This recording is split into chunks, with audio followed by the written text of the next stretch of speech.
It is 6 o'clock on Tuesday, June 20, so we'll call our select board meeting to order. Before we get into the agenda, let me invite everyone here to join us in the Pledge of Allegiance. I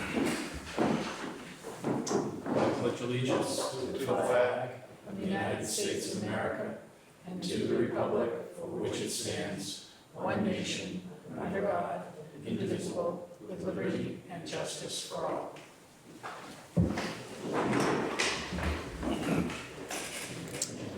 Okay, thank you. We have two hearings for license requests on retail marijuana sales this evening. One at 6, the other at 7.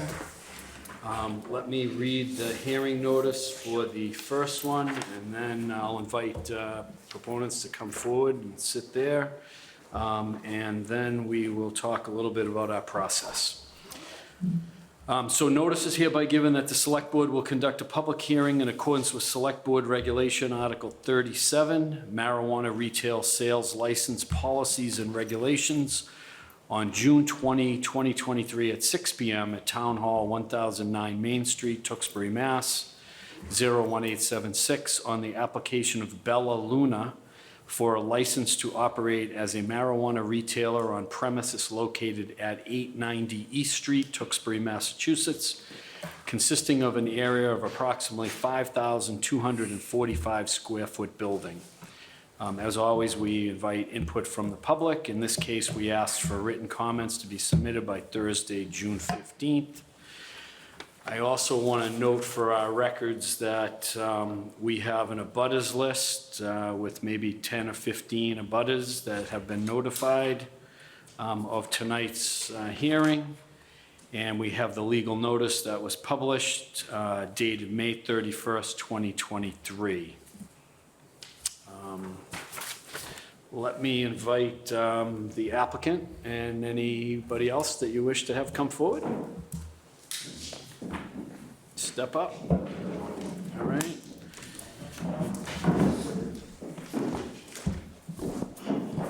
So before I ask you gentlemen to introduce yourselves, you may or may not have been following our process last week. This is the 7th hearing that we've conducted. I'm going to try to manage the two this evening, and certainly yours right now, in a similar manner to how we've approached this for the previous 6, and that is, I'm going to ask you to be right to the point. Tell us what we need to know. We obviously all have had the benefit of your application and the materials for some time, and I thank you for presenting those. If you can limit your comments close to 15 minutes or so, that would be helpful. And that'll give the board members another 15 or 20 minutes or so to ask any questions that they feel are important that maybe they need to flesh out a little bit more. And then we'll give anyone who joins us in the audience here, because it is a public hearing, an opportunity to offer their input. All right. My goal is to try to keep this to an hour, give or take a minute or two. This is not going to be, as you probably are aware, a decision-making evening. This is a fact-finding evening, and we're going to take information in and try to get enough information for the board to go about its deliberation in July. Okay? Okay. So I appreciate your help with that, because this has been a long process and it continues, and the board wants to make sure that we get enough information from you in that time period to make an informed decision. So let me first start, and this is, again, for the benefit of our recording secretary, who, as you can tell, is not in the room with us, so she needs to have some of that detail. So if you can give us your name and address or affiliation for the record, that would be great. Yes, my name is Patrick Nichols. I live at 100 Florence Ave in Tewksbury, and I am the president of Bella Luna LLC. Super, thank you. My name is Mario Ciccarello, 38 Church Street, Winchester, Massachusetts, President and CEO of Canavana, Rockland, 256 Weymouth Street. Great, thank you. And just grab that mic, if you don't Sure. mind. My name is Stephen Chase, and I'm a consultant for Bella Luna on regulatory compliance, 14 Ferry Lots Lane, Salisbury. Thank you, appreciate it. Okay, so you handed this to us a few minutes ago. Is this what you're gonna kind of work off of? Yes, so this is more for discussion purposes, and I can send this to you electronically after the meeting also. That'd be Yep. helpful. Yep, okay. Thank you. So I'll turn the floor over to you. All Okay. right? Yeah, great. So the first thing that we'll do is just introduce our team. My name is Patrick Nichols. I'm a resident of Tewksbury, grown up here. My great-grandparents moved here in 1928. I still live in their house. I have an MBA, and Mr. Chairman, I know you love talking to lawyers. I am one too. So my background is obviously in law, but also in financial planning and analysis, which is what I had done working at Comcast actually for many years before I went back to law school and became a lawyer. So, and now let Mario introduce himself.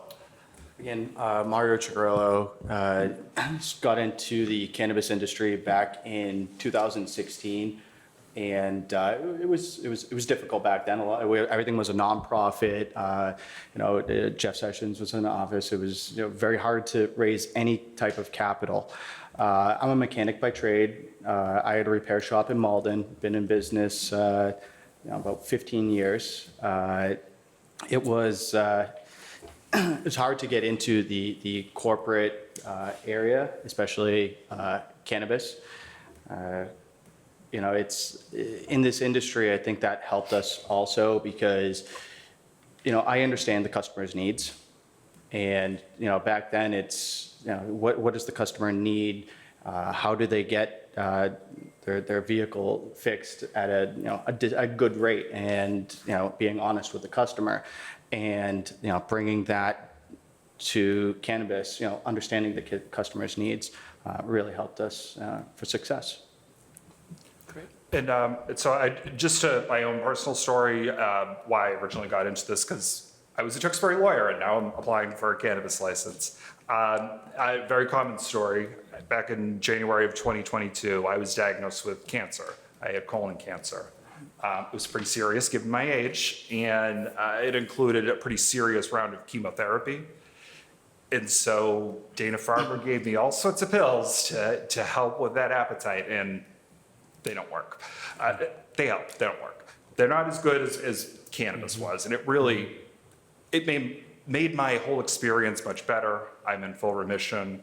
But now I would like the opportunity to give this to other people who are 21 plus in this town and feel they need it for their health needs. So that's a little bit about us. And I guess we'll go into the sales projection that we have. So as you've seen in our booklet, we are estimating conservatively an annual sales goal of $9 million. This is obviously a very high number, but I feel like we have good reasons to back that up. We are about a mile away from the Daskham Road exit off of 93. And Canavana specifically has shown results that are much higher than this. So I'll let Mario speak to that. Sure. So the town of Rockland, I think in the letter they put about 1.2 and 1.3 million collected just on the host agreement. The number is actually 1.5. Roughly, we just, they didn't want to, because 2023, we've already, put some money towards it, but they just didn't account for it at the time. So we're around 1.5 million. With the additional 3% tax, we have generated for the town roughly 2.2 million. So that's about roughly around 3.6, 3.7 million generated for the town. Back in when everything 2021, 2022, the basket size were a lot higher, about $100, $120 a basket size. It's come down substantially since then, but we still have roughly an $80 basket size. And that goes back to the analytics. It's understanding the customer's needs between data and actually what they're telling our bud tenders. I'm there, beginning almost, I was there from 8 in the morning to 11 at night. I was, bud tender, not so much, but I would be in the fulfillment. I understand, the product. And it's just really nice to hear customers that come in with ailments and actually truly use cannabis for medical needs. We were not allowed to get into the medical industry, unfortunately, because Yeah. it's you need to be vertically integrated, and at the time, $20 million. We did not have that, and it was almost we couldn't raise it. I actually sold my house in order to get into this industry. So and the business in Malden. So sold everything, truly believed in it, and I thank my lucky stars for it.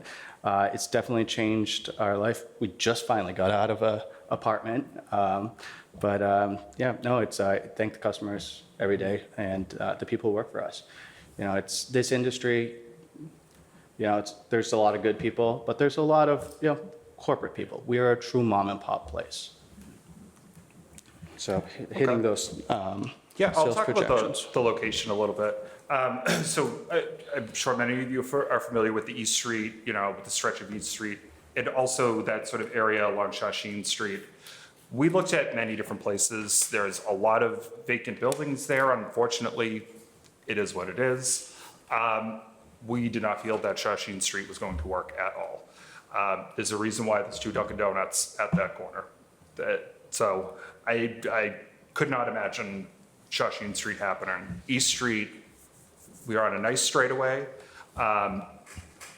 It has plenty of parking. It's been a vacant building now for many years, since way before the pandemic. The suite that we are intending to occupy used to be Triwire. You may have seen them around before because they were a Comcast contractor that did a lot of installs. They've since gone out of business, and that building has basically been more or less empty. So we would be revitalizing that building in that area. Additionally, what Triwire did in that building, they dispatched bucket trucks. So I think that this use is pretty compatible with what was already going on there with trucks coming and going. Additionally, we're still waiting for final approval from the planning board. We included in the attachments that I gave you, again, that I will also submit to you electronically, there are the final pages of our traffic study, and the conclusions are very favorable for us. We were surprised how favorable they were for us. Most of the traffic that comes out of the East Street location would actually take a left onto East Street and get back onto 93. So that's not really interfering with a lot of our problem intersections in that area. There's obviously the issue of the slow train, and our traffic engineer even looked specifically at that issue. And we felt that we might contribute a single car, if that was to be a possibility. So you can peruse the conclusions at your leisure. Again, we'll submit them electronically. But we also think that given the structure that we have, the great shape that it's in, we'll probably have the fastest build out. We have access pretty much on 3 sides of the building. We have to put a loading zone in. The parking lot needs updates, but they're relatively minor changes, more cosmetic in sort of improving and sprucing it up, making it ADA compliant with some ramps. But we really feel very strongly about this facility. Again, right off 93, we have 26 spots, as you saw in our proposal, and we're still negotiating this, but we have up to 40 spaces of overflow parking as well. There's a lot of parking on that campus that is not being used. And just in general, it's out of the way from residential areas. And then I would also just mention that we're going to be bringing a lot of lights, cameras to an industrial part of town that, could probably use it, a good crime deterrent. Just a couple quick questions. I'm looking at this Yes. drawing that you have here. Are the parking spots in the front of the building near the circular entrance, or are they in the back? So when you look at this is East Street up here. Yeah, So our parking is down here. okay, You go down Lumber Lane and around. I got it, And then there's additional parking on this side, okay.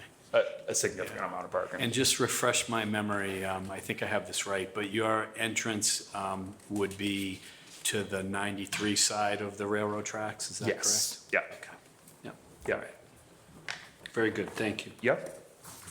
Going back, if we took the customer count, the traffic study said, 264? Yeah, so it said 210, it would generate 210 trips on a weekday and 260 on a Saturday. Would you like to expand on that? Sure. So I think we'll do a couple, I think we'll do about 10, 15% more. I think we're going to do about 300 customers a day.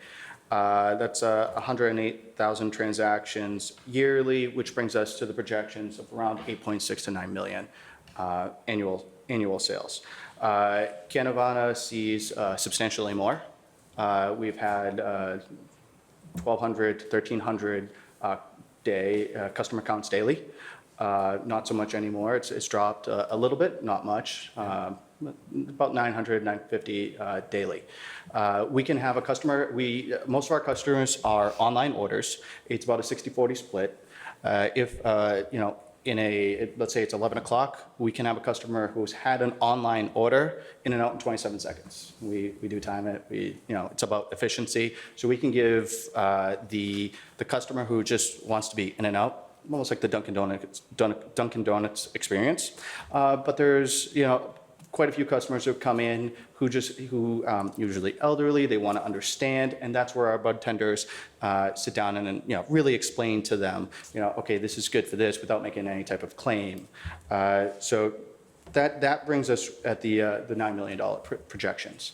It's, like I said, 27 seconds, but if average is about 3.6 customers a minute, which is the average in the industry is between 8 and 12 minutes because the way they have their stores set up. Ours is totally different, totally different. So, and that goes back to our standard operating procedures and how we developed it.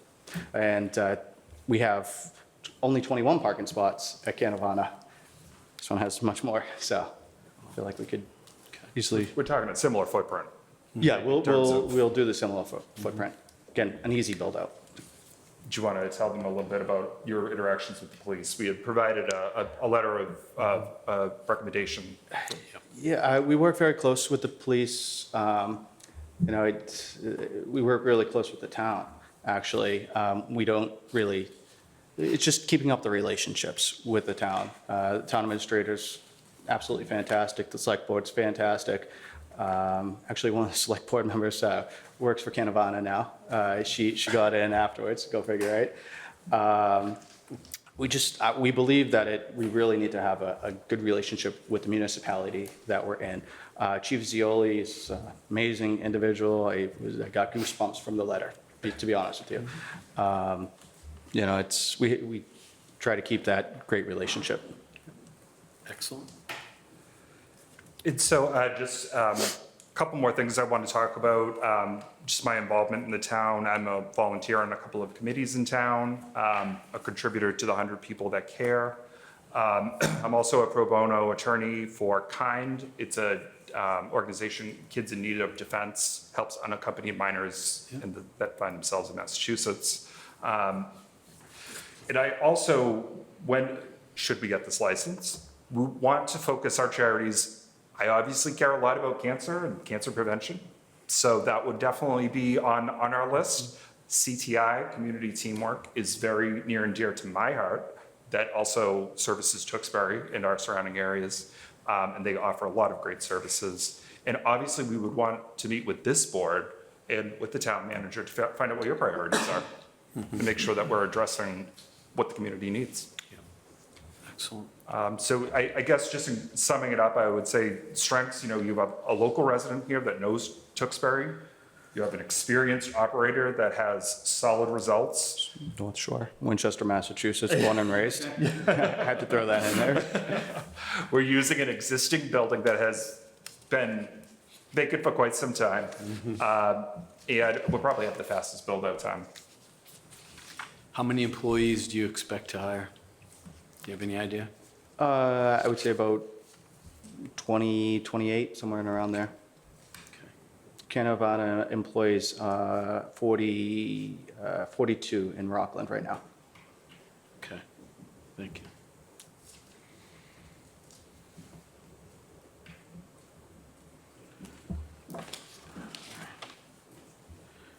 Okay. All right, Anything else you want to add? Nope. No? No? All right. Thanks for being concise and right to the point. Let me give my colleagues the floor. Ms. Wellman, want to lead us off? Happy to. Thank you. Thank you very much. It's a pleasure to see you. I appreciate your supplemental information and your package information, so thank you for that. I'm glad that the three of you are here tonight because I do have questions for you, and I'm going to ask both of you, so that's great. You have mentioned a couple times that you think you will be the fastest build-out. What's your estimated time for construction? So we would estimate that we would open by January or February at the latest.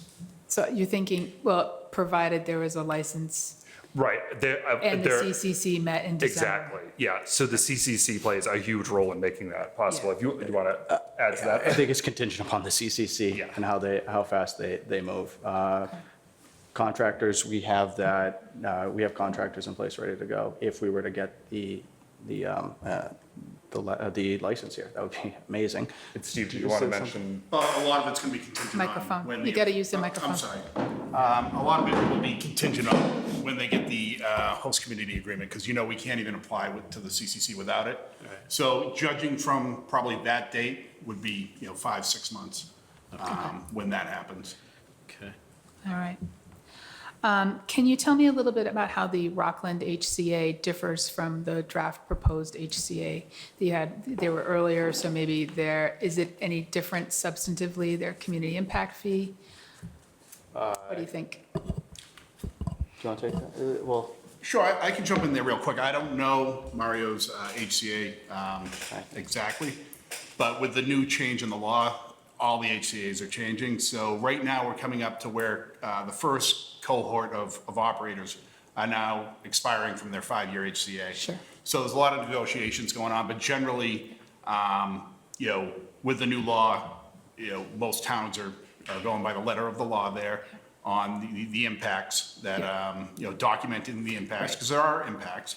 Documenting those impacts for the community, the community impact fee. Right. And other things are usually included in there, such as, some charitable giving, local hiring preferences and things like that. Yeah, no, so my question really kind of gets to the revenue that went to the town, and your impact fee from your agreement materially contributes to that amount, so I'm trying to kind of get a sense of what's different. So we had the 3% capped at 500,000. Okay, And then we did $25,000 in donations, which we worked with the town on, who got those. We've gone above and beyond with that also. We've contributed to the Rockland Day, which is a foundation for the fireworks, like a town day almost. VFW, there's many others that we went above and beyond with. Then you have the 3% that goes directly to the customer. And I mean, if you need a breakdown on those numbers, I can provide those to you. Really, the sale, it would come down to the sales number times 3%, 3% off. right, and the taxes, okay. Yep. That's helpful, I appreciate that.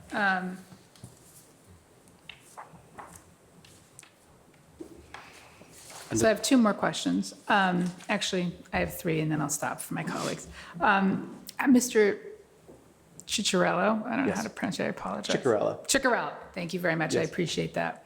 Can you tell us if and how often you will be in Tewksbury if this was to move forward? This is something I can do 3 days a week easily. I know how to delegate the time. If there's something needed, I'm there. Okay.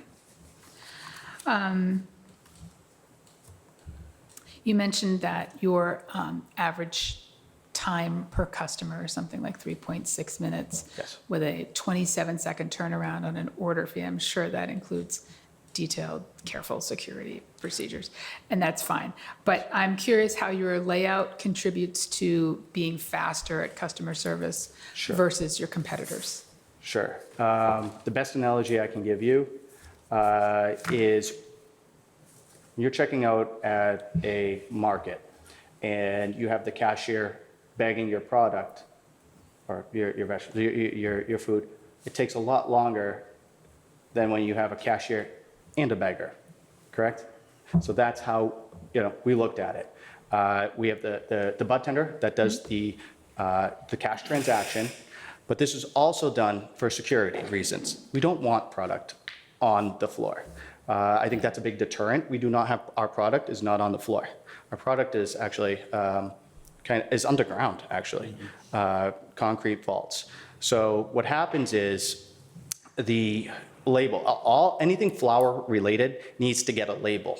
Pretty much it says info@canavana.org, all the information from the dispensary. We actually label everything. All of our product gets a label. We do that on purpose for multiple reasons. It gets printed in the back. The fulfillment staff stamps it onto the product. By the time the transaction's completed at the bud tenders, the customer's at the window. It's a pickup window.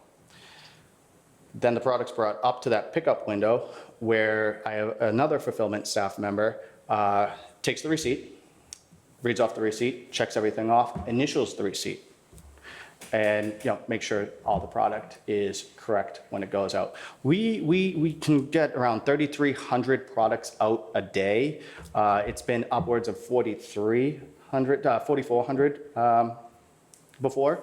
And actually the state contacted me 2 Fridays ago, just wanted all of the audits, and everything's been really good. So I don't want to jinx myself, but yeah, we're on top of everything. I mean, let's face it, you have to remain compliant.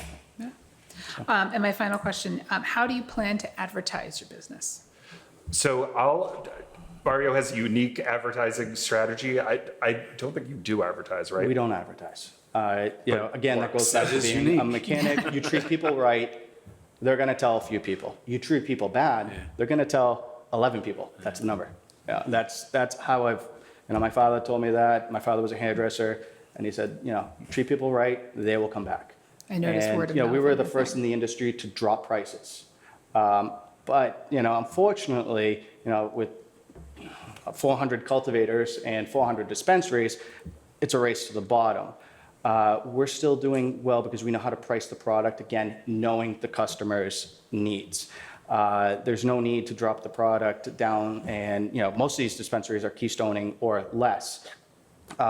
They can't make their host agreement because it's on gross. So how do they pay the host agreements? How do they pay their taxes? Our tax burden is very high under 280E. We went in cognitive of that, and I can tell you many of them did not. No, I think common sense. All right. Thank you. Thank you very much. Thank you, Mr. Chairman. All right, let me stay on the right. Mr. Holland? Okay, I have just a couple of questions. The Rockland facility, is that the only gig in town? No, there's 2 other dispensaries. There's 2 others in there? Yes.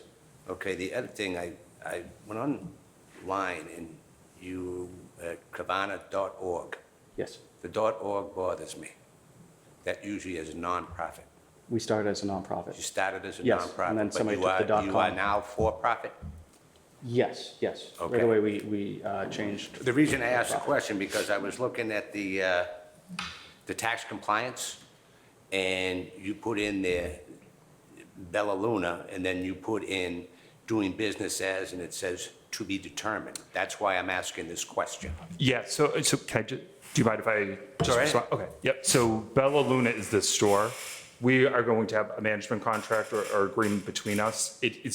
The name has still yet to be determined. It's not necessarily going to be Canavana.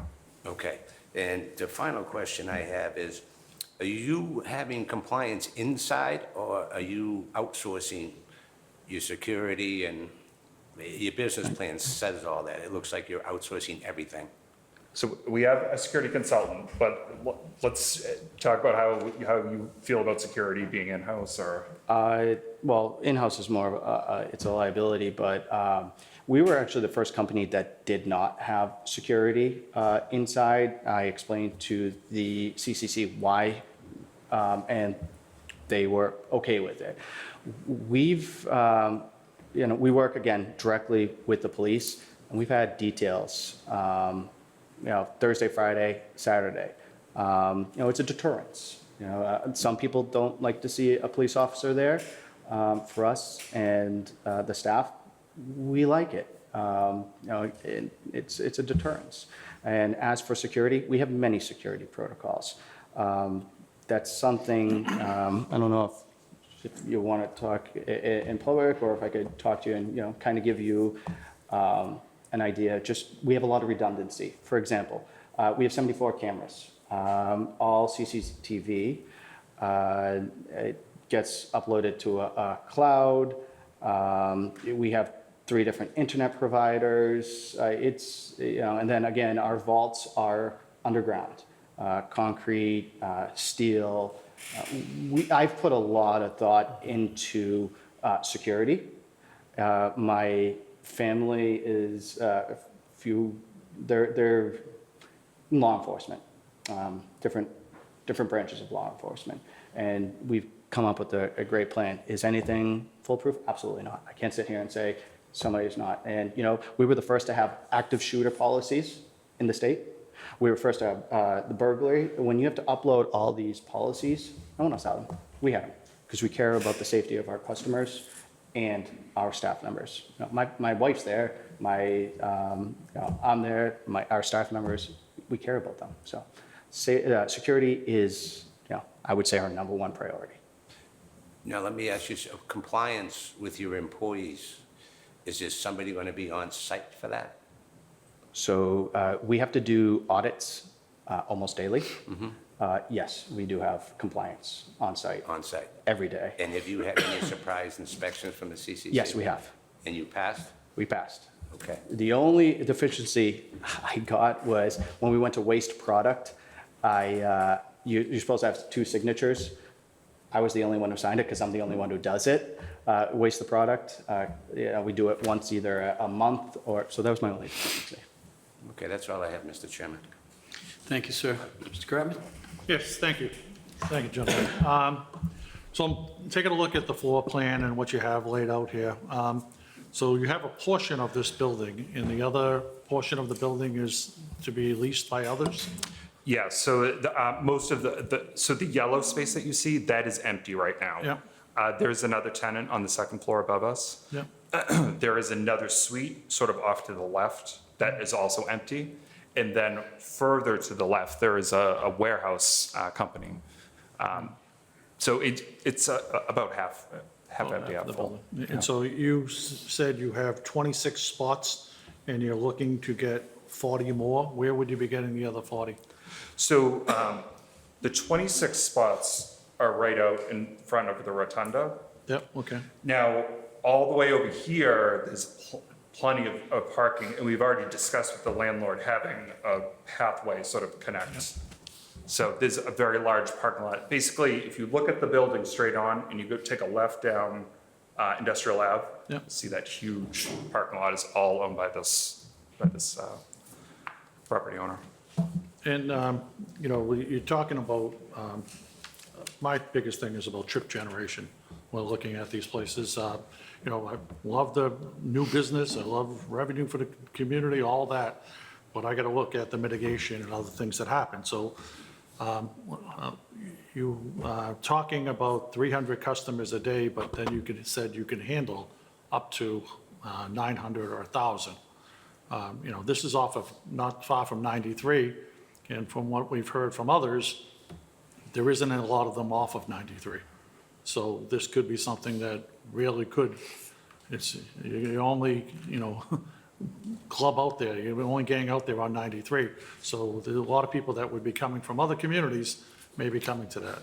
I know you got an analysis, but is there any thought of taking any more of that building over, of using that? Because my concern is that, if you are successful, and that's what usually places are, then other businesses come there that want to be part of it.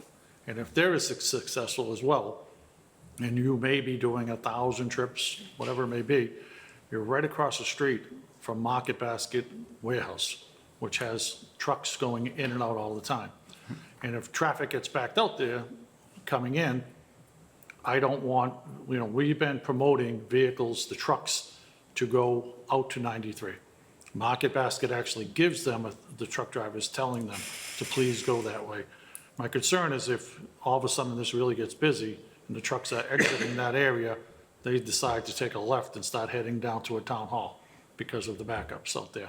So my thing is, if you were able to, if the place is as successful as you believe it's going to be, would you be able to take some more of that parcel to give yourself more parking spots on site to deal with some of these things? Yeah. Yeah, so we haven't really thought of that. That would be a fantastic problem to have. I'd love for it to be that successful. The space is empty, and I think that they would be willing to let us expand if that's necessary. Yeah. And there is plenty of parking. What's the name of this, it's So the this is- Blamsey? this I is say, all- What's that? the Blamsey? I'm, Yep, BMC's over here. Okay, BMC's Yeah. over here.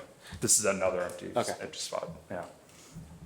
there is another vacant. Yeah, there's two part of vacant that. We spots, looked yeah. at both sides, yes. Okay, I really don't have any other questions. Thank you. Okay. My questions are going to be predominantly around, I think, the financing area, because my colleagues have asked most of those that I had on my list. Can you, I know you submitted correspondence from Needham Bank talking about a balance that's held, and that was addressed to Canavana. So just give me some more detail about what's the cost of the build-out that you estimate, and where are those funds coming from? Yeah, so Canavana has lent us money for this initial phase, and I'll let Steve talk more about the build-out and how much that is gonna cost. Sure, the build-out will be, it's a little bit different. For a ground-up build, you're looking at $250 to $300 a square foot. Obviously, we're not gonna need that here, we're gonna need much less than that, probably around $100 a square foot. Security is the biggest price tag for all of this, that's gonna run us over $100,000 just for this location. So we're looking at, $500,000 to $750,000, and I think that's very, that's a Cadillac, if we did it that way. So, with the funding that they do have, it should carry through build-out. It should carry through the CCC process and actually, be a good amount for our operational expenses when we do get to that point. Okay, thank you, that's helpful. So I'm looking at the application that you submitted, and the very second question, it lists you on number one, Patrick, as having a direct or indirect ownership interest, but number two is list of all persons or entities contributing capital resources, and it references Red Sky Investment Holdings. I couldn't find any record of them or who they are. So Give they are me some a detail. hard money lender, but Mario is now our lender, so that's why we updated our documentation. So they're no longer No, affiliated? No, and that was updated Okay. some weeks ago. And what did you describe them as? A hard money lender? Hard money, okay. Okay. They're hard to find information out as a Yeah. hard money. All right, that's helpful. And I'm looking at the LLC agreement, and it indicates that you're 100% owner. That's correct, yeah. And that's correct, right? Yes, and we may have more discussions about that between Mario and I, but Yeah. it would be between Mario and I. Okay, all right. All right, and then the last thing I have is just clarify for me, do you have any discussions going on with the town of Hudson? I'm looking at your draft agreement, and it's referencing Hudson No, numerous I times. think I used a model agreement. No, I apologize for that. All right. Was that I for a just host? Yeah, I want to make sure Yeah, that yeah. we understand the full breadth of your business interests, so, okay. All right. Okay, and I've asked everyone else, I'm gonna ask you these two questions. Are you involved, anyone at the table here, any other interested party with your operation involved with any of the other applicants? In So town? I'm an attorney in town, and I Yeah. provided legal services to some other people Yeah. that may include people in the applicant pool. Yeah.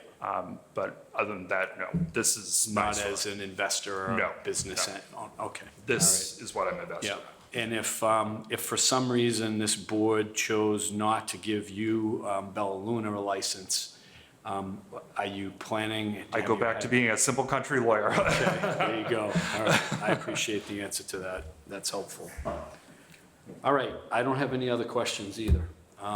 So let me take the moment here to, I will acknowledge, and I think you referenced them, we did get correspondence from the Rockland Police Chief, Town Manager, and I mentioned the Needham Bank correspondence as well, so we have that for the record. So I mentioned this is a public hearing, so we'll give anyone here in the audience, we have a massive crowd here tonight. So if anyone here has any comments they want us to consider, this would be the time to speak up. Nope, I see heads saying no. You're going to go? Okay. So do me a favor, when you get to that microphone, just give me your name and address so we can capture that again, please. John Murphy, 37 Shandell Drive, Tewksbury, Massachusetts. Thank you and welcome. I got a couple of questions.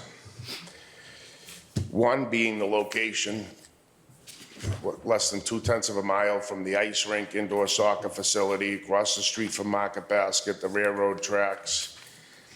That gets a little, also known as kind of a dangerous intersection. And also your address that you're giving. You say there's no other tenants in that building? I was able to find out and confirm earlier today that as of July 1st, Encompass Human Services starts a lease on that same property for a brain injury community center, which to me is gonna mean a lot of traffic of people being dropped off. I was able to find that out, but it's not in your paperwork or wasn't added.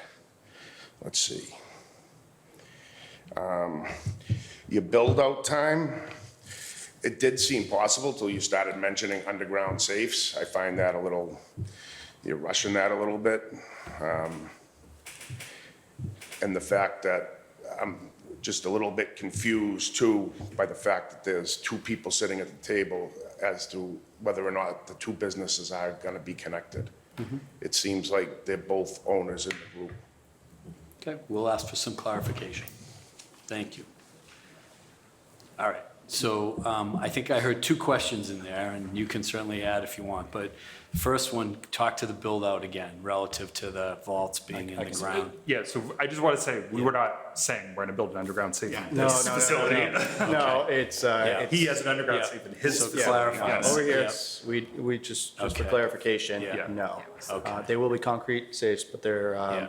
it's in the layout. Yeah, we have it in our plans, in this layout Yeah. that, again, I will share with you electronically after this. So we know from sitting at this table, and the town manager knows better than all four of us, that when you do these kinds of projects, there's always, issues and concerns that come up. So just for the record, I think I heard you represent that from the time a license is granted, you're thinking 5 to 6 months to complete a build-out, right? Is Yes. that- Okay, Yes. all right. So the second question is about the ownership. So maybe you can elaborate on that again. So I'm a 100% owner. Yeah. We are contemplating a management agreement, but if he may somehow become involved in the equity in that, that is a possibility. I don't know. So, Yeah. Canavana can only own 3 dispensaries, Yeah. right? Then I can only own up to 10% of any other. So if anything, it couldn't be above 10% anyways. The way we're looking just to structure it would be more of a management agreement powered by Canavana. Canavana has the buying power and the capital to Business really get know-how. this, and the experience to get it going, just. Just No. one second here, okay? We got to manage this properly. If you have another question, I'll let you go to the microphone and ask it, right? But this isn't an open discussion. Everything should come to me, okay? Mr. Chairman, how many dispensaries does Canavana own? Okay. We own 1. One? One. Yes. Okay. All right. All right. Okay? Yep. Yeah. All right. So you're intending to do a management or operating agreement, That's correct. but that may evolve into something else, I think I heard you say. Yeah, it may evolve into a small equity share or something like Okay. that. Yeah. All right. And you're not in a position at this point to discuss that, or? Correct, yeah. Okay. All right. That's fine. And I just wanted to clarify, I did not say that the site is empty. It's about half vacant. Okay. Yeah. Okay. Very good. Thanks for clarifying that as well. All right. Anybody else in the room? Okay. All right, we did well. It's 6:45, I should say. So thank you, gentlemen, for your time and presentation. Thank you.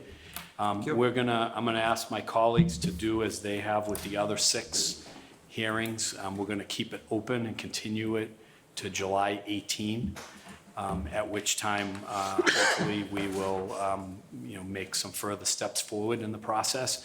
I know you mentioned you'd send this to us. Yes. If you would do that as a follow-up item, that would be greatly appreciated, okay?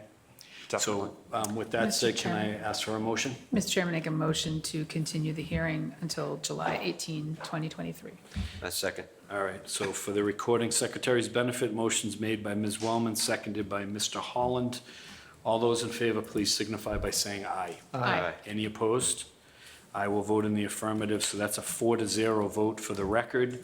And we'll either be in communication for more information in the interim, or we'll talk to you on the 18th. Okay. All right? Thank you so much. Thank you. Thank you. Thank you very much. Okay, our next hearings is scheduled for 7, so we're going to call a brief recess for 15 minutes, and we'll reconvene at 7 PM.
All right, so Mr. it's 7 o'clock, and we're going to call our meeting back to order on a hearing for 7 PM. What did I do with my agenda?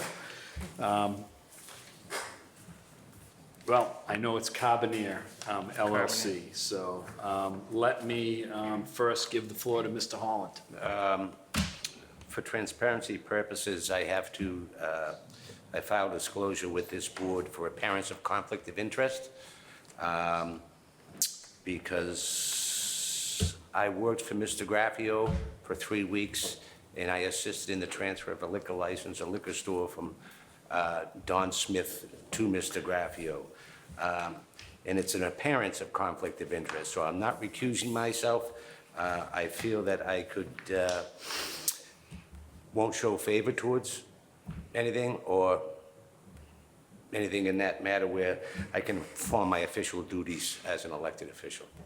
Okay, so we'll record that in the minutes so that you've disclosed that. Thank you for that, sir. All right, I'm going to read the formal hearing notice so we can get that in the record, and then we'll talk a little bit about the logistics of the meeting and ask you, obviously, to introduce yourselves, all right? So notice is hereby given that the Select Board will conduct a public hearing in accordance with Select Board Regulation Article 37, Marijuana Retail Sales License Policies and Regulations, on June 20, 2023 at 7 PM at Town Hall, 1009 Main Street, Tewksbury, Mass.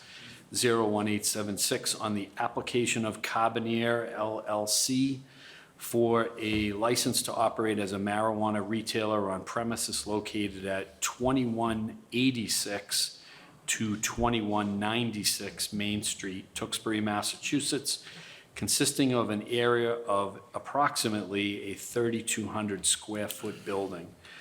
We always invite input from the public.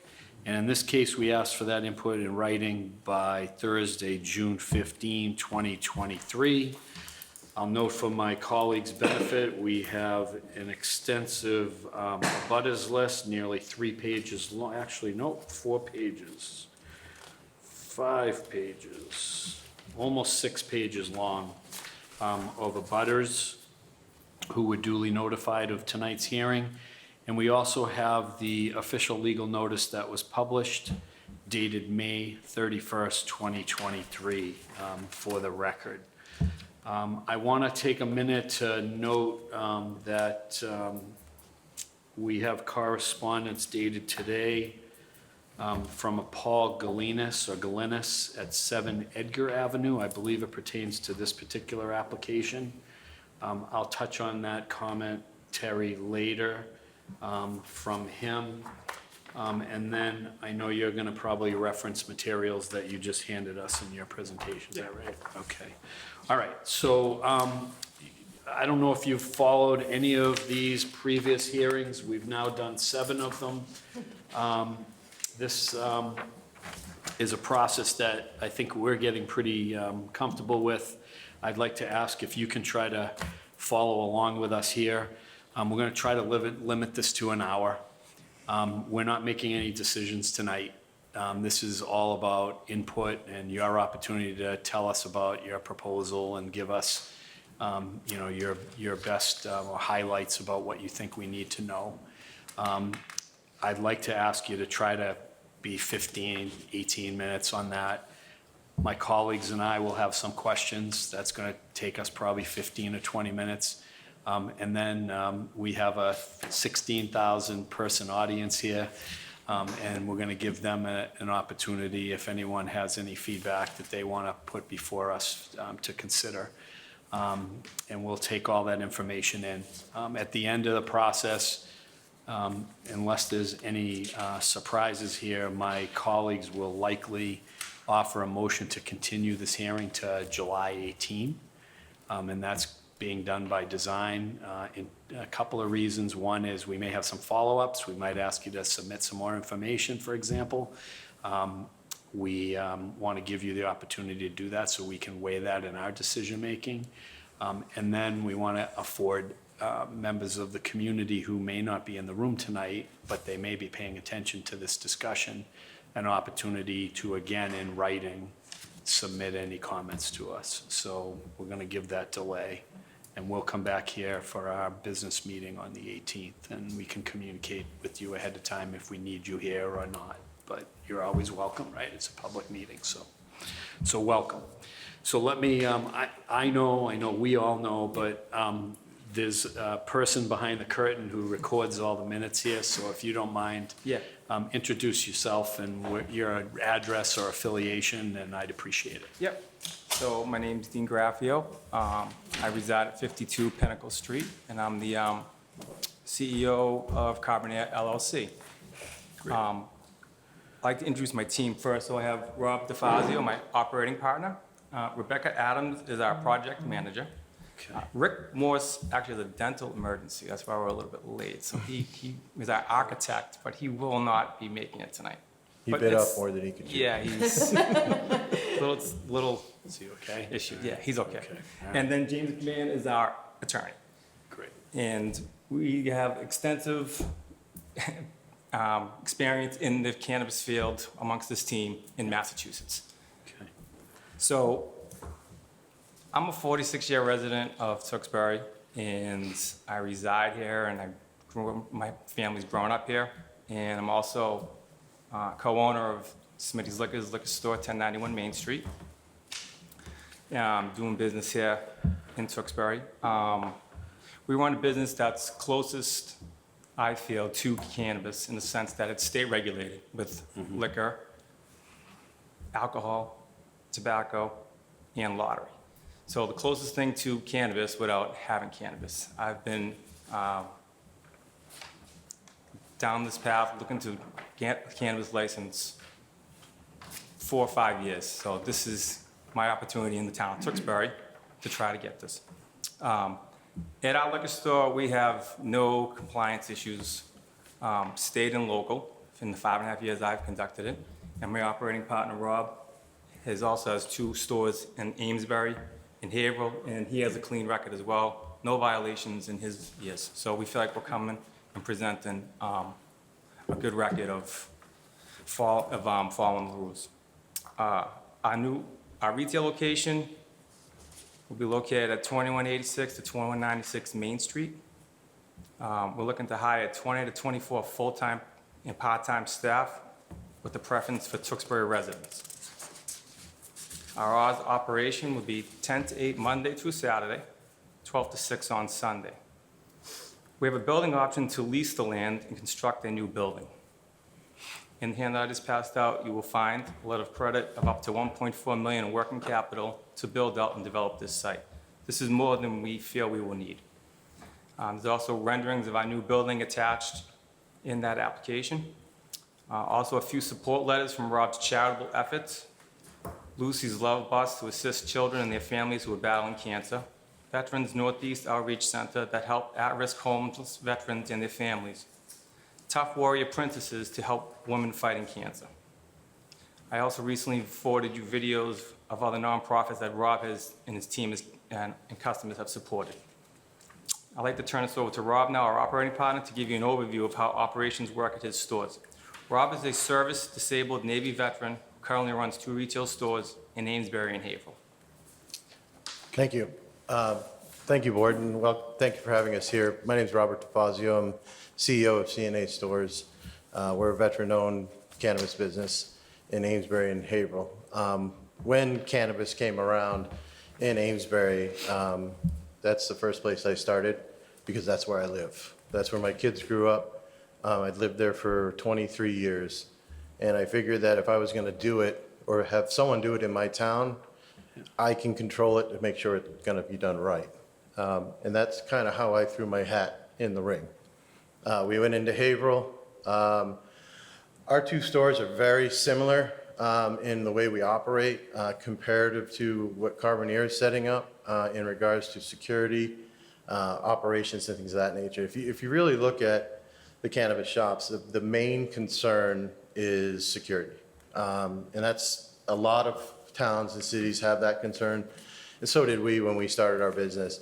And the one thing that I wish I had is someone like me who'd been through it before that could tell me what I needed to do. And that's kind of where I see with Dean and the Carbonaire team is that, look, if I can help him get his store open and do it the right way so that it doesn't impact the town, that's a benefit to the cannabis industry as a whole. I don't want anyone to do something wrong or illegal, because that's a black mark on all of us as far as that goes. But when it comes to security, you check IDs when they come in, you check them again at the counter, verify that it's, a state ID and things of that nature. Just everything we do is kind of centered around that, making sure that we're not diverting it to minors, to making sure everyone that comes in the store is 21, to even from the standpoint of our security system. We have panic buttons all over the place. We have cameras that cover pretty much every inch of the stores from a security standpoint. We allow access to the local police departments to view our cameras at any time. There's an app that the patrolman can actually download and look into our stores and see what's going on before they even get to our store or go in. When we get deliveries, we have deliveries come in at different times. So they're not always the same time every week. And when we do get those deliveries, we notify the local police department, say, hey, we're getting a delivery today. We don't tell them what time, we just let them know that there's gonna be a delivery, just in case something happens. So the deliveries is a key thing too, is having a safe way to bring it into the stores. If you look at our layout and our design, we have what I call a sally port. And what that is the car comes in, you lock the gate, and then you open the vehicle so that you can bring the product into your store. Bringing it in through the front of the store, to me, is opening yourself up for issues, because people can see that a lot easier than if you've got a locked gate. It just gives everybody that comfort level that, they're not gonna, rob you or steal you or see you as an easy target.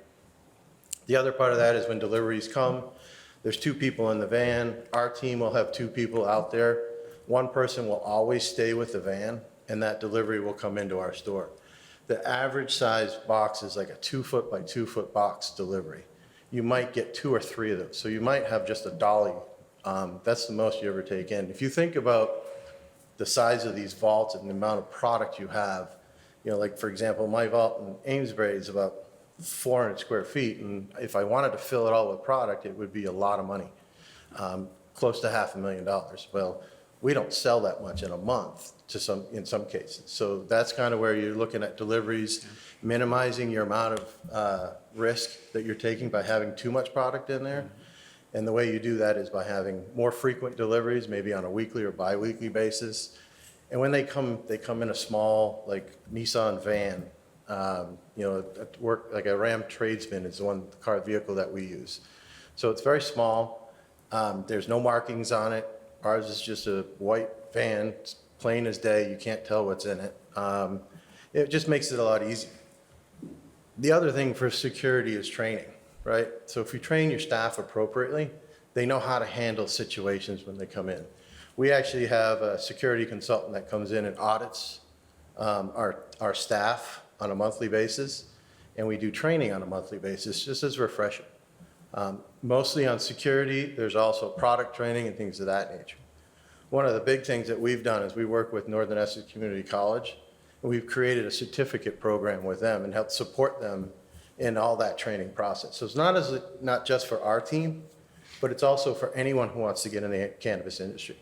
So once you get that certificate, what that allows you, it shows that you've got the knowledge you need to actually work in our stores.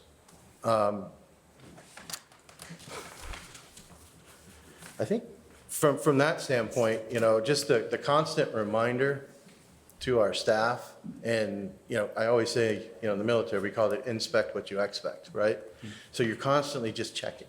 It's not that you don't believe they're gonna do it, because people don't do things wrong on purpose. They forget, or they get used to doing it a certain way and they skip the one step that's very important.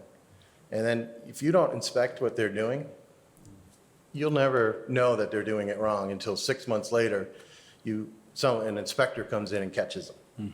So that's kind of where, with our team, that's why we do the monthly audits. We actually send people in with bad IDs, fake IDs, and see if they can get through our scanner system and our security guys up front. So it keeps them on their toes. They know someone's coming in. They don't know who, but they always know that someone could be coming in that door.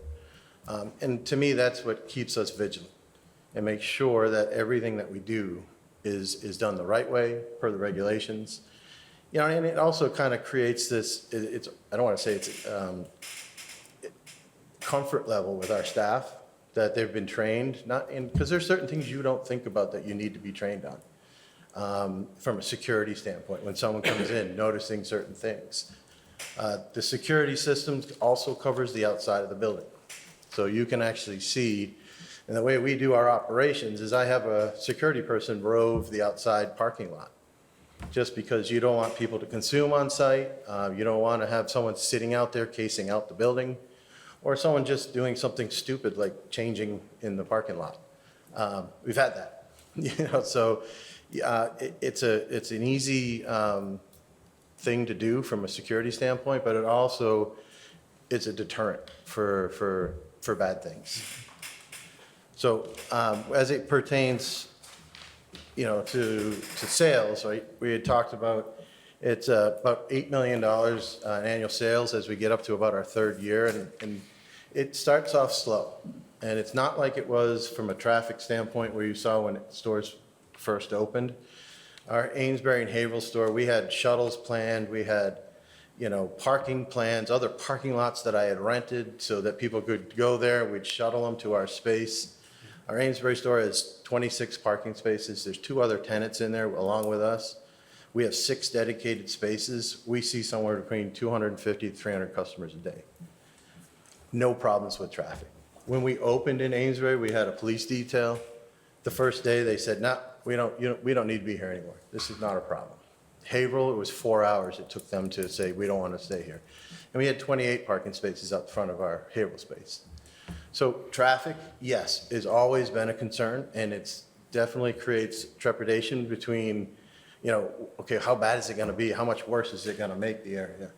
In our Amesbury location, we actually help calm the traffic in that area because of where they used to come off 495 on 110 into Amesbury. A lot of people would cut over into Newburyport down the road that goes into our entrance. And what we did is we worked with the city to actually put speed humps in there. So people don't actually go down that road anymore. They used to have 26,000 people a day, trips a day, coming down off that highway in the summertime. And it's just insane.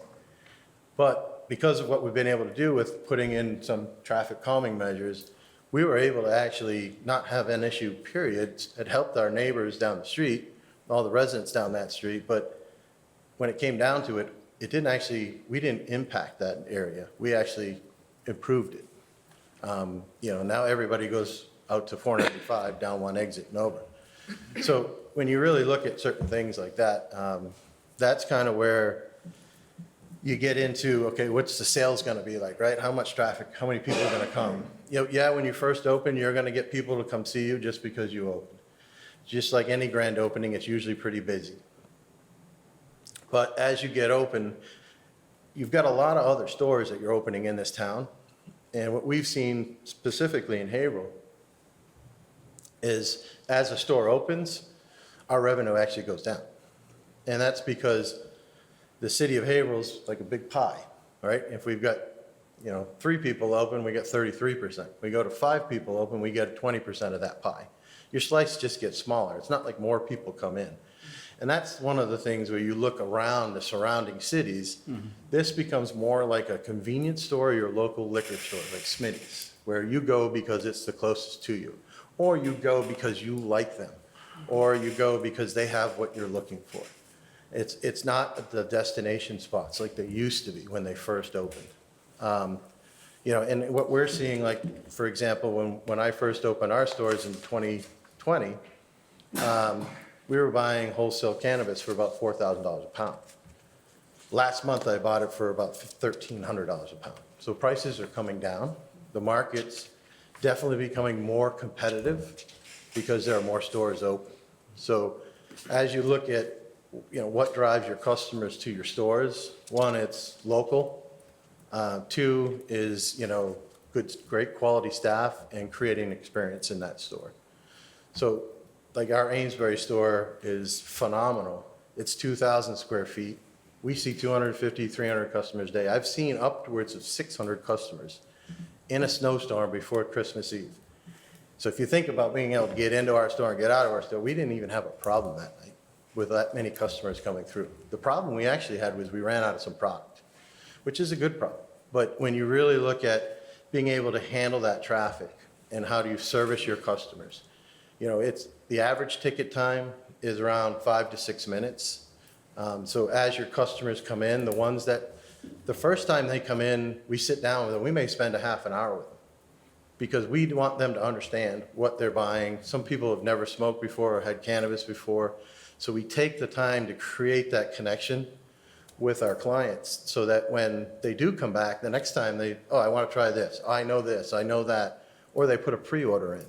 And that pre-order, they come right in, they go over to the counter, they show their ID, their product's already back, you know, packaged and bagged, and they just pay you and off they go. So it's very much in the way you operate your store. And we've had 2.5 years, almost 3 years now, in our Haverhill store to figure out the best process, the best way to do this. It's not faster is better. It's, you know, we drive quality. So if you look at, you know, community, integrity, values, and service, that's what Carpentier is about. So we get a lot of business in our stores because of the fact we support the local communities. If you look at a lot of the charities that we're involved with, they're all either in Amesbury or Haverhill. You know, Veterans Northeast Outreach, I'm on the board there. It's a nonprofit. I became a board member because I saw the good they were doing, you know, and to me, that's good 50% of our customers come in because of who we support on those charities in that community. So, I don't know if you want to talk about Operation I Give will, Back? and to piggyback off Rob's customer counts, so Wednesday through Saturday, 250 to 325 is Smitty's customer count. And I don't have anywhere near 26 parking spots. So like, that's just to put it in perspective, it's a pretty good number that we're looking at right there. The problem, not the problem, the difference is the ticket average is obviously a lot higher for cannabis than it is for alcohol. But that's like a pretty good estimate. Like I see a real good parallel between Smitty's and what we think we could do up there. Yeah. This part here I'm excited about. This is the Operation Give Back that we've come up with. So obviously I'm an active member in the community, have been for a long time, volunteering. Part of my marketing plan at Smitty's is kind of designated to charities. I mean, I give to everybody and, you know, whole signage and raffle items and sponsorship. So like this is Smitty on steroids to me. So Operation Give Back is a 1% of gross sales. Cannabis. I wish I had the profit margins to give you guys 1% of Smitty's, but I don't. 1% of gross sales to local charities. 100 hours of employee paid time off to volunteer, and engagement of our customers to support local charities. And then Rob can speak to his program that we're going to adopt as well. Yeah, so at our stores, one of the big things in retail is, and I don't mean to say this, but it's just retail, right? So you've got to get your we call them bud tenders, your cashiers, your customer service reps. We try to get them engaged in getting excited about what they do. So, you know, you go to Dunkin' Donuts, what do they have on the table there? Tip jar, right? So we had a tip jar and a charity jar. And we were like, okay, depending on how much the customer liked that person, they would either put it in the tip jar, or if they liked the charity, they put it in the charity jar. What I found pretty quickly was that if I engage my team and just have a charity jar out there, what we do is we put the charity jars out there. Customers can put tips into the charity jars. But what I work with my bud tenders is that whatever we raise, we match and pay you in a bonus. So that it's a win-win for everybody, because now they become engaged in that charity. They know more about that charity, so they talk to that charity. And then when the customers come in and they want to give them a tip, say, no, put it into that charity, because that's where we make our money, is giving back. It creates a culture within the team itself to where now they're like, oh, this Delta Dogs is one of the charities that we work. A couple of our vets that work with us ended up getting service dogs from them. Because they found out about it and what they do for everything that comes into that. I have a few vets that actually were homeless, that we got them through VNOC. They found houses, we created jobs for them, and we hired them. You know, when you look at that, the big thing that you find is that a lot of people come into our stores initially, probably the first 30 to 60 days, because they want to get in the cannabis industry. Then they realize in retail, it's retail. It's like working at CVS, but it's a lot more fun. And I say that because you need to know a lot about the products. And if you could create that environment in your stores, your customers are going to come back time and time again. It's almost like that, you know, Cheers, where you go in and they know your name, right? And everybody here knows that. I said that once in front of my team, and half of them don't even know what Cheers is. But you want to be the norm. You want to be. Right, Are you trying no. to say we're old? We know. No. You're my generation. I'm not old. But that's when you look at it from that standpoint. That's the environment you try and create in these stores, and it's an experience. So when they come into our stores, and I invite every single one of you who want to come up to our Amesbury store or our Haverhill store. I'll give you a tour.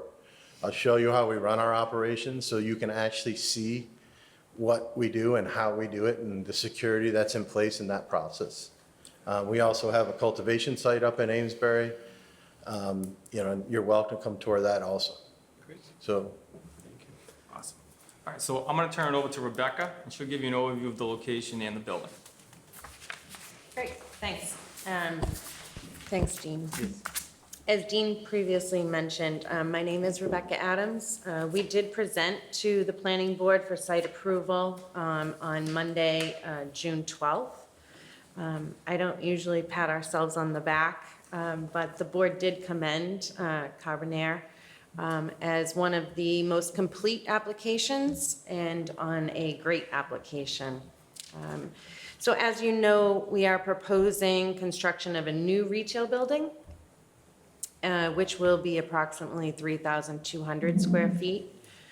The important thing to note is the building will be single-story and it will be single-use.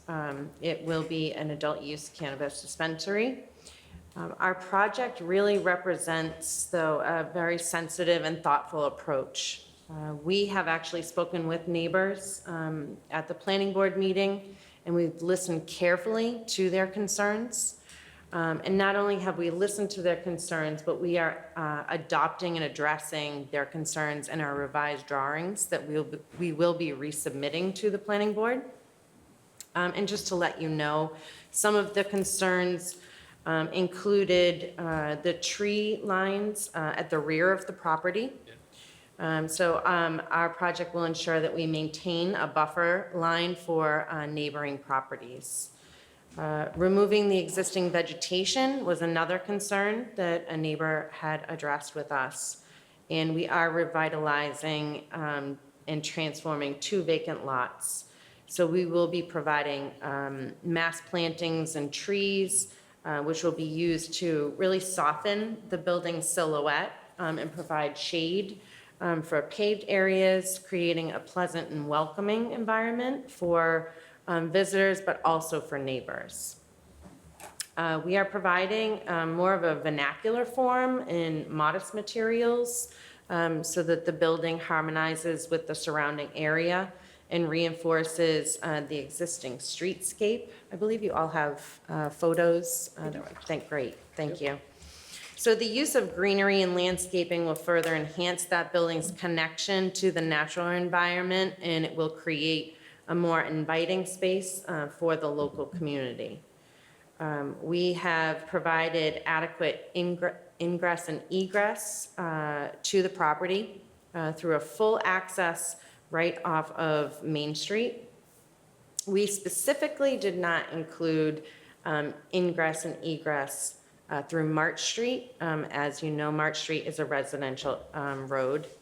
We didn't want to cause any traffic impacts for any residents by providing that access to March Street. So we really carefully thought through the design of the building and the site plan.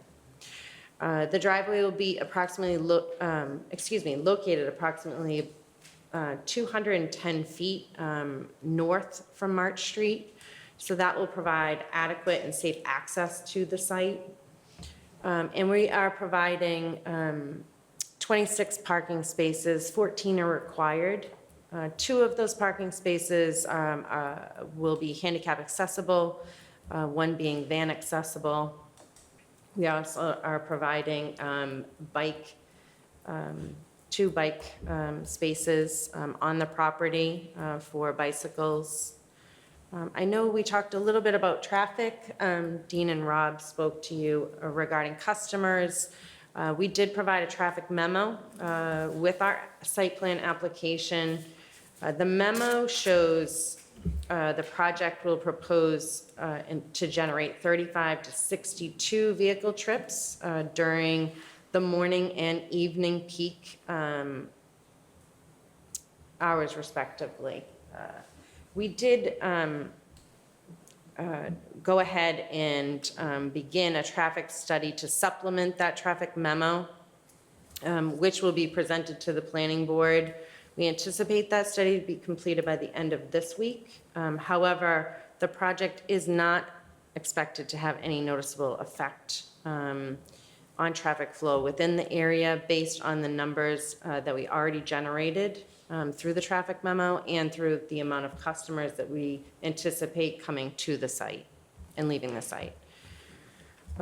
Again, we received comments from Alex Lauder, as you all know, on June 6th, and also comments from Andrew Stack on June 8th.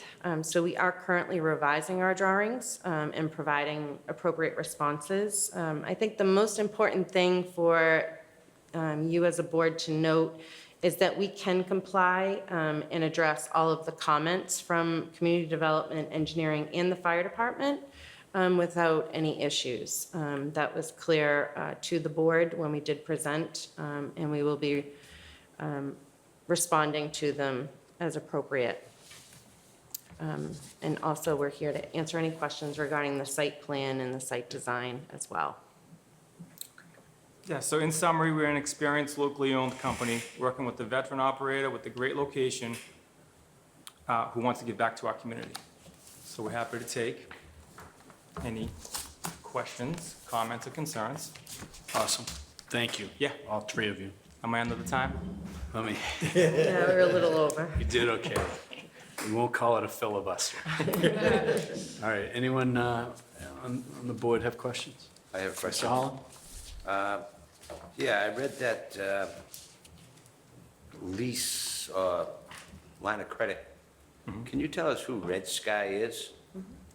Yeah, it's just a cannabis investment firm that is basically a promissory note.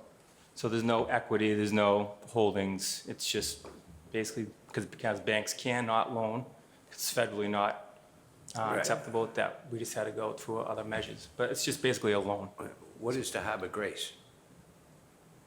Harbor Grace? That's what it says on that thing. Harbor Grace. Oh, that's the Trucks- old Pat, so I can speak to that. So we had to change so we were pursuing another site at one point, and we had to pivot in late February because that site kind of fell through. We created a whole new LLC, did a whole new community outreach meeting. Yeah, and that Harbor Grace was the old LLC on that first site that we're trying to get. Yep. Okay, my next question will be for Mr. DeFazio. Have you had any surprise inspections from the CCC? Yes, we've had, I think, about 4 or 5. And how were the results of those? Awesome. So it was 100%? 100%. We had no violations. They actually commended us 3 times in our Haverhill store for the way we ran our processes. Okay, and your compliance in, you're not outsourcing your security, you're gonna have it in-house? In-house. And all your compliance officers will be in-house? There won't be a In-house. consulting firm or anything else like that? So, yes, our security will be in-house. Everything will be done in-house. We have an independent security counsel that will come in and inspect us to make sure we're upholding our operating procedures. So we'll have somebody come in and become our secret shopper to test our team, like I was saying, from the training Right. standpoint. Yeah, I just wanted to make Just sure to I made out confirm with it the will be CCC. In-house. Right. compliance. Yep. And I think that's all I have for now, Mr. Chairman. Okay, Ms. Wellman, you want to go next? Sure. Thank you, Mr. Chairman. Thank you very much for coming in. I appreciate that your full team is here. My apologies to your architect. Yeah, so painful. We'll find out I more spoke tomorrow. to him and he was completely loopy. I said, don't worry. it's Yeah, okay." no, not a good day for Talking him. about bugs and bunnies. And I appreciate the completeness of your application. I have just a few questions for you. So I know this is a new build, and I'm familiar with the site. Can you tell me what your project budget is and how long you anticipate until you open? Yeah, so our project budget, we think we can come in about 1.2 million total. We're gonna lease the land Yep. and build new. Our promissory note's for 1.4, so we have that covered. But we also have a verbal that we can get as much as we need to finish the project, so I'm not worried about financials whatsoever. What was the other one? How long do you think Oh, it'll yeah. take for you to So, open? you know, if we sign an HCA in July and we're off and running, we think we can be open in 12 months, realistically. The biggest caveat to that is the Cannabis Control Commission Yeah. and that licensing process. Having been through it, it's, you know, you're better off trying to win the lottery than pick a time frame. Like once you get you need to get your certificate of occupancy first. And once you get that, then it's about a 2 to 3 month period before you actually get your final license. Yep, okay. So if you think about it, it's 12 months if we're doing the construction. If we can finish that sooner, then obviously we'll get our licensing sooner. Where or how do you plan to advertise your business? Oh, That's an easy one. address that? Yeah. So we do a lot of it through social media. We do billboards, anything that as adult, basically you can't advertise in cannabis unless you can prove that 85% of the people seeing that is 21 and older. So billboards have all that data. We can put billboards up or rent space on billboards, but a lot of our stuff is done through word of mouth and through social media. And Jane, like I was saying at Smitty's, like, that's, I feel my aspect of being local, giving, contributing, that like word of mouth Yep. generates customers that come in all the time. Give local, give back. It's kind of like a rewards program, really. If I'm kicking back 1%, like, it's more advantageous to shop there. So that's the, like, part of the reason why we did the Operation Give Back. Okay. Yeah. All right, I appreciate that. And then, I know the area well, and I drive that traffic every day on the drive home. And so I understand that, that particular area very well. Tell me, not just the traffic piece, but tell me why you think this is the best location for Tewksbury. The best location, okay. So when looking for a spot, waiting to see where they were gonna zone, and we got the 4 areas that the town actually did zone them in. And then we looked for a building that was unoccupied that we could revitalize. In doing that, there's certain bylaws, you can't have residential above it. You can't be close to a school, there's different parameters. So like now you're zeroed in more. And then even when you do find something, you gotta also hope that like the person owning the promissory and whoever owns, whether it's the bank or whatever, will allow cannabis use. So when you get to all those and people are out on the hunt, it's tough to find something. So we liked that part of town. We were open to all aspects, but we landed there. We thought we had a really good spot. I like that part of town because the bordering towns do not have cannabis use for adults, Andover, Wilmington. So we thought that area of town was best, but we did search everywhere. When we pursued the existing building, we would just, after doing due diligence for 5 to 6 months, it just couldn't happen. So we got lucky, I knew the Romanos, and they agreed to lease the land right there next to it, which is, we got lucky in that area, and that's why we decided to go with the new build. We can do the single use like we wanted, so it's just us, and that's really why we landed in that spot. And it's purpose-built. That's the great thing about this Yeah. is I've got locations where they're not perfect because I got a tenant right next door to me. Like in one location, I've got a massage parlor next to me. They give massages, mani-pedis and all that stuff. So there's a lot of tenant clients coming in. And as, you know, if you're in the same strip mall, the clients are gonna bump into each other or accidentally come into one store thinking they're going in the other. But having a purpose-built, and that's the only thing on that space, is somewhat the best setup for a cannabis shop. Especially for security reasons, I just wanted to pipe in, for security reasons, I think that it's really important, especially when it's a new use to a town, right? We'll be able to control the site better operationally. And, to be honest with you, the police will have a better insight as to really what's going on at the site versus it being a mixed-use, building or lot, I should say, where if there was crime, it was, oh, wait, who was it, right? There's more questions versus this is the site. If there's a problem, everybody knows about it. However, there won't be a problem because we have good operators. All right. Thank you very much. Thank you, Mr. Chairman. Okay. Mr. Kratman? A lot of the same questions we've asked before, but the same thing with the traffic out there. I know you brought out the numbers. Some of the numbers talking about 250 to 300 trips a day. Where are you getting that from? Like, is it from experience from your store? Because Yes, absolutely. From my store and other stores around, we've got a lot of, cannabis community talks a lot, and everybody talks about traffic. They also talk about security. And if you really look at, compared to where it was and where it is now, our Amesbury store is 2,000 square feet. We see somewhere between 250 to 300 customers a day. I kind of liken Amesbury to Tewksbury in a fashion that, you're kind of situated between 93 and 495, some busy highways. We've got 95 and 495. So we get a ton of beach traffic, right? So even from that standpoint, we can handle it. Haverhill is a bigger store. It's roughly about 9,000 square feet. We have 28 parking spaces out front. We share that store with three other businesses in that strip mall. Never had a problem with traffic.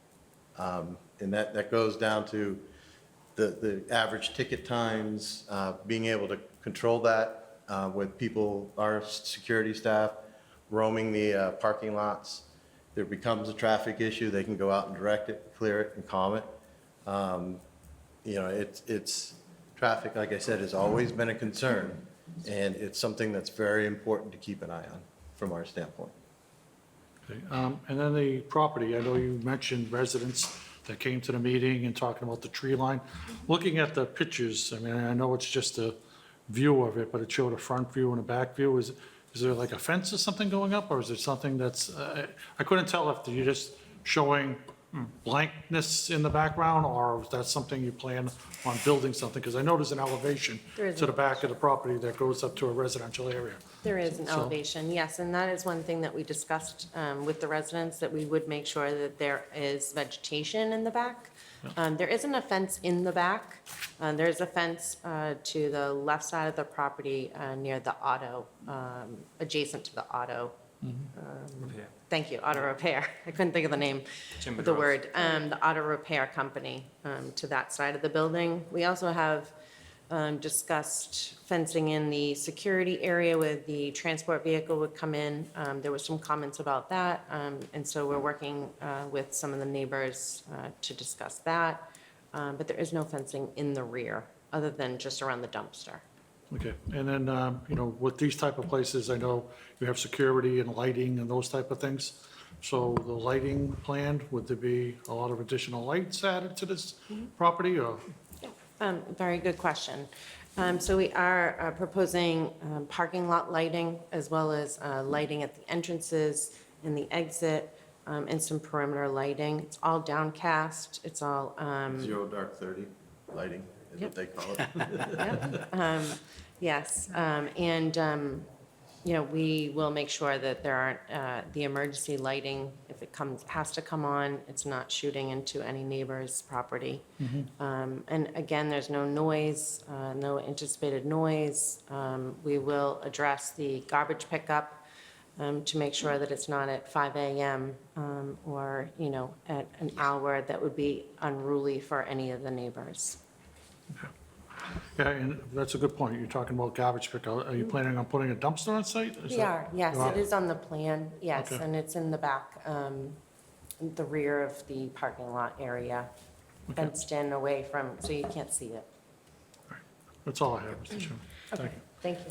Okay, just a few questions from me. On these renderings, the parking lot, just confirm for me, is in the rear of the building? Do I have that right? That is correct. Yes, it is. Is there an entrance into the building from the front side? No, there is not. All from the back? entrance is, yes. That's what I It's thought. all Okay. from the back. All right, I just wanted to make sure I understood that correctly. And just confirm for me, I understand you went before the planning board and they were very positive in their feedback, but they didn't issue final approval, right? They asked for more information. That's correct. We received comments immediately right before the meeting. Yeah. We didn't have time to address them, unfortunately. Trust me, we wanted to. Understandable, yeah. And so I have spoken with the planning department, and Yeah. we are scheduled to go back in front of the board and have everything that they've requested. Do you have a date for that hearing? We do, yes. There's the 26th. Of June? Next week? Yes, Okay. and then we are planning on most likely coming back in front of the board again July 11th Got it. as a Okay. final. All right, so you should have, if all goes well, site plan approval before we meet on this again. Yes, Okay. that is our goal, and I will absolutely make sure we do. Got it. Yes. And you're not anticipating, from your comments earlier, it sounded like you were comfortable with almost everything they've 100%. addressed. Yes, we've already reviewed them as a full team, all of the engineers and the architect, and we are fully prepared and able to answer all of them. Nothing that we can't meet. All right. So just to follow on a question, you mentioned earlier about cutting the pie, right? Yep. So in theory here, there's 3 licenses. So I'm just curious about, someone just asked you about the location and why you picked that location. But in terms of the location and potentially 3 or 2 other facilities, how do you feel about that from a competition perspective So, or a volume perspective? Yeah, we welcome competition. I mean, for the town, being a resident and everything, I mean, getting 3% Yeah. of sales. Right. I mean, you want 3 licenses. That's just Yeah. more. So like the town of Tewksbury Yeah. gains the most from the Right. pie. The individual operators, it's just like when they add licenses in Lowell for beer and wine licenses, they added 18. The pie is the pie. It's just Yeah. how it's cut. So Yeah. the 3s, there's plenty. We have 9 liquor stores.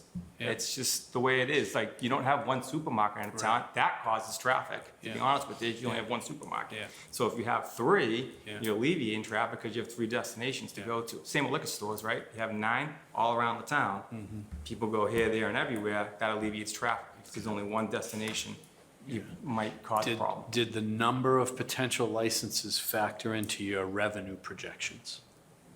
I mean, I mean, a overall. little bit, yeah. Okay.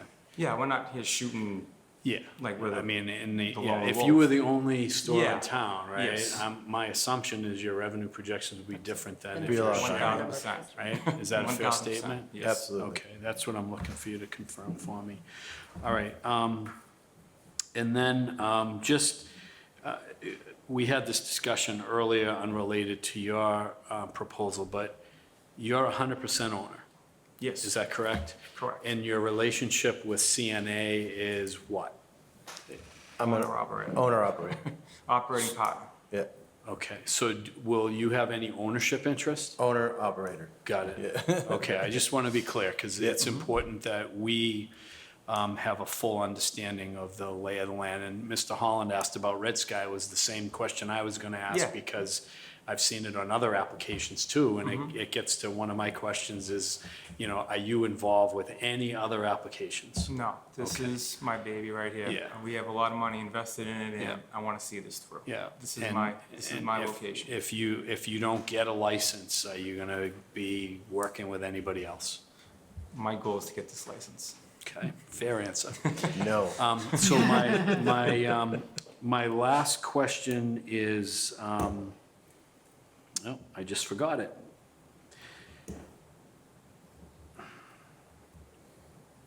Yeah, you know what? I'm just getting too old, so it That's went the right last through. one. Cheers. So I'll have to let it go for now, and I'll follow up if I can think of it. Okay. All right, I don't have any other questions, so let me open it up to members of the public. If you have a question or comment, please come to the microphone for me, okay? And I ask you just to introduce yourself, name and address, so we can capture that. Yep, my name is Joe Turcott. I live at 5 Sunset Road, Thank you, and sir. I just want to express to them that the young lady there answered a lot of my concerns, Okay. and so did the architect the last time.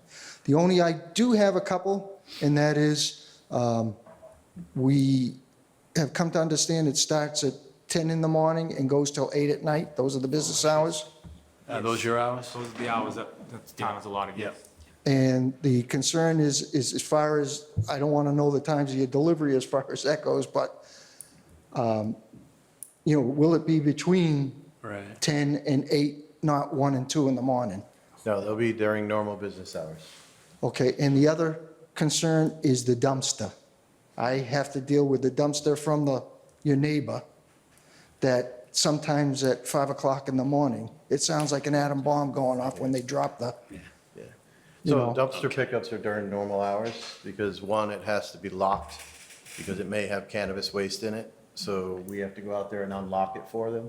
Okay. So you won't be That's, hearing it. that's my only concerns, and as far as the fence, privacy fence, at the planning board, it was brought up that they, we're talking about like a 6-foot fence. I don't care how high it is, as long as it prevents people from cutting through and so on. Absolutely. Okay. Those are my only concerns. Very good, sir. Thank you. Thank you. Thank you. And I did think of my question, so after this gentleman goes. Better write it down. My name's Paul Galinis, and I'm at 7 Edgar Avenue. Obviously, when I submitted the letter. Yes, thank you. I didn't want to So take up people's time, that's why I wanted to write it I'll let down you there. speak to it then. Yeah, Yep. no, I think you pretty much answered the second question regarding the second paragraph, I should say, regarding the business. But I'm just curious to know, maybe you can educate me as far as just the funds. I mean, why do we need to have this business on Route 38? I mean, I know we've talked about traffic.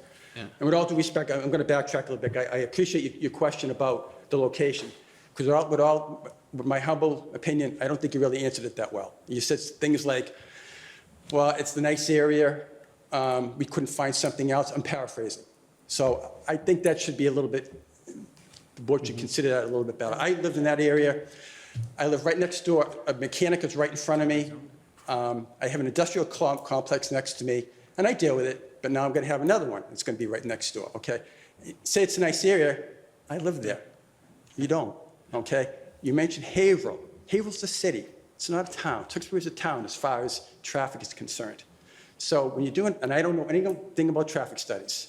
You'll have to educate me on that. But when you do whatever that involves, you got to consider this is a town. Fridays, coming down 38, seeing your business, going in there, you know what it's like. I mean, I'm in it. Yeah. And I was being a little sarcastic with the last sentence. I realized that in my second paragraph. But it's true. My foot is always on the brake when I'm driving home. And it was never like that years ago. Now, I know things change. I get it. I truly understand that. But I really question why it has to be on Route 38. Yeah. I was in Clinton, Massachusetts the other day. I went off an exit. There was a similar store right there, almost like a package store you would see in New Hampshire or something like that. I think that's fantastic. To be right in a residential area on Route 38, in my humble opinion, I disagree. Now, it may happen. If it goes in, I congratulate you. But this is just my concerns, that you have people, you have residential people right behind you. There are lights. I have lights that have been hitting me for 20 years. I have to keep my shades down. That's my problem. I either leave the town or I stay. But I choose to stay, because I like it here. But to say it's a nice area, we like it, you got to realize there are people that are right behind you. You know, you got to think of that. You don't live there, I do. So anyways, maybe I've gotten off track here. I'm just kind of just venting a little bit, I suppose. But my question had to do with the business. We've talked about that. And just the fact to have, I'm not sure about the town's money. You people, I respect you all here and what you do. But the continued business, do we need it that badly? Maybe we do. I don't know. Yeah. I don't know. You'll have to educate me on that. Yeah. But I mean, I know I need to get more active in the town after the situation, and I know that now. But I'm just saying words. I know that's all they are. Understood. But, No, that's those all. are- But anyways, I hope you just consider the fact, again, it's Route 38. You know, you live Yep. here, and you see it. So whatever traffic study you do, and again, I don't know what it involves, okay? It's not good now. So you're adding to it. Yeah. That's all I have to say. And I appreciate your time. Thank you very No, much. And good so luck. let me just offer a couple comments in response, and we're not going to debate it, but. Sure, that's okay. But I think it's important. So first of all, thank you for registering your concerns, right? That's the purpose of this process. This board is considering all Sure. that. We have multiple applications to consider. So some of the concerns that you registered might resonate with some of my colleagues. Sure. Or perhaps me. So those are things that we have to weigh in dispensing with potentially 3 licenses. Sure. There's 8 applicants, and they're all throughout the community, right? So partially, the answer to why that location is specifically our town zoning limits where these facilities can be located.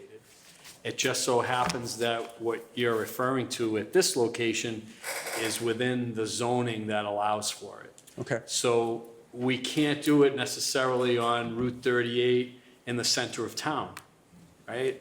It's not about Route 38, it's what zones within the community were viewed to be appropriate for this type of facility.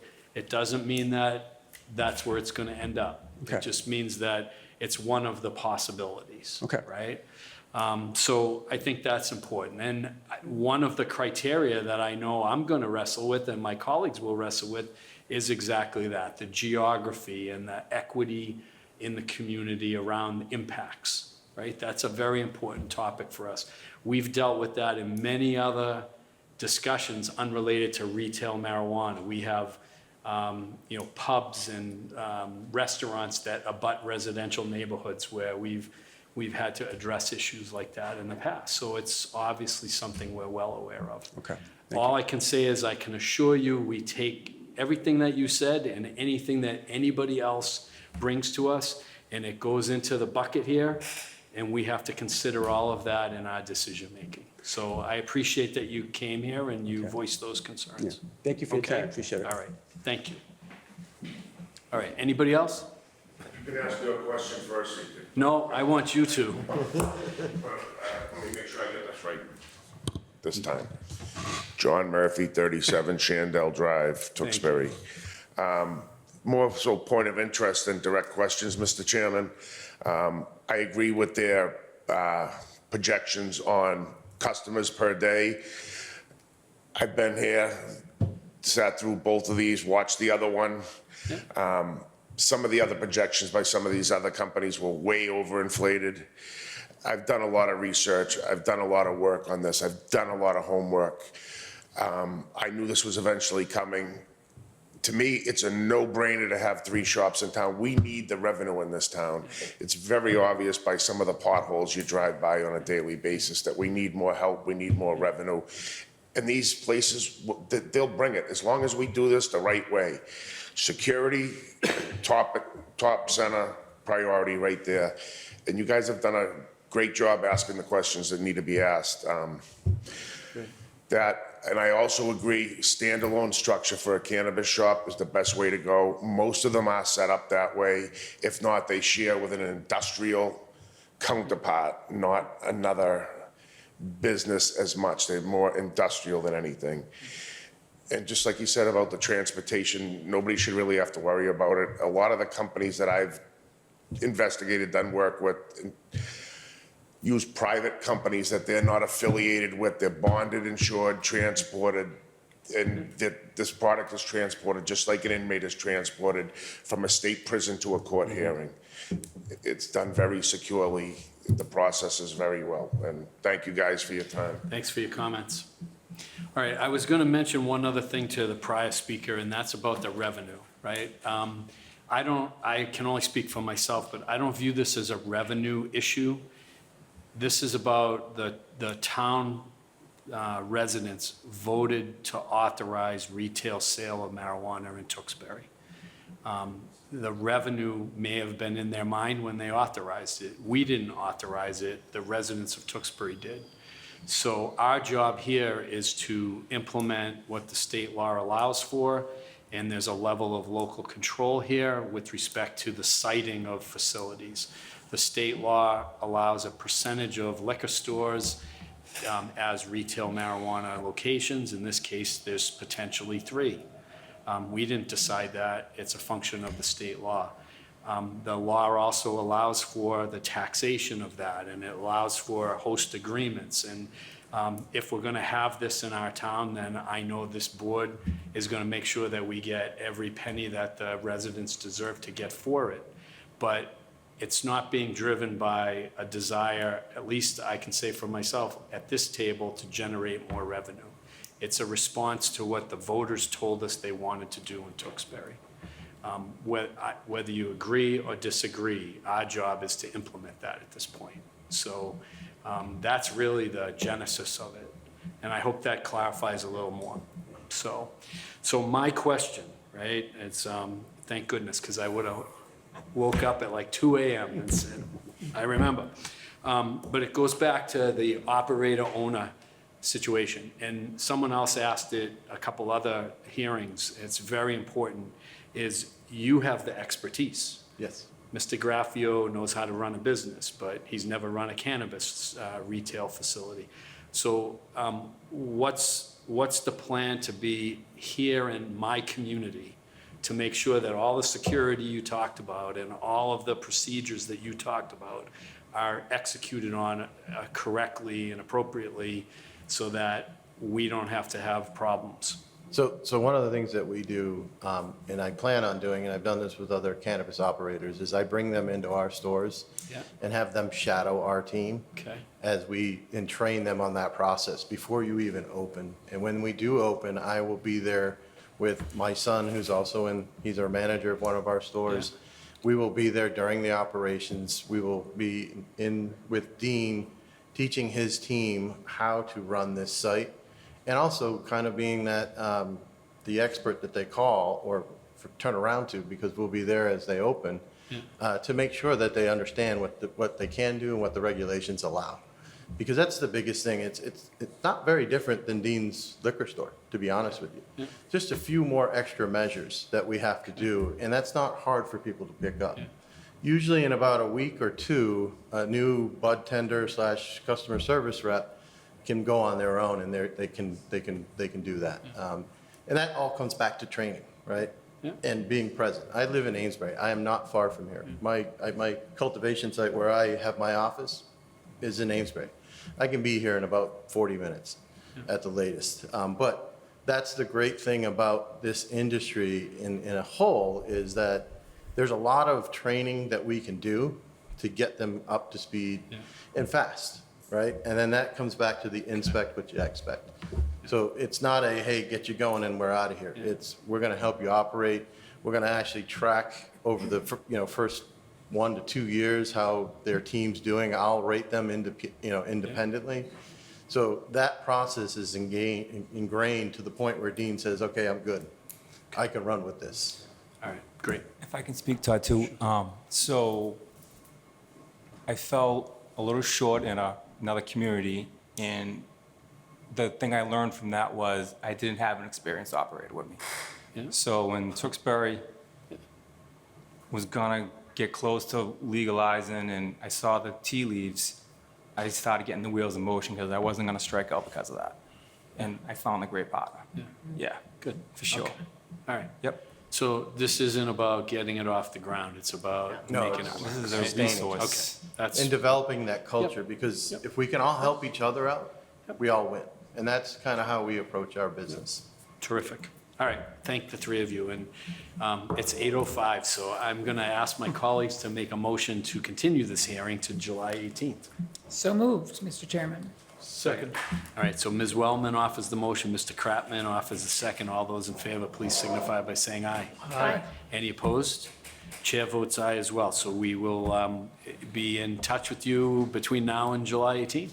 Great. All right? Nice meeting you. Thank you very Thank much. you very much. And the offer still stands if you want to come see how we operate our I stores. appreciate that. You're more than welcome. We may take you up on that. Absolutely. All right? Thank you. Thank you. Thank you very much. Okay. Yeah.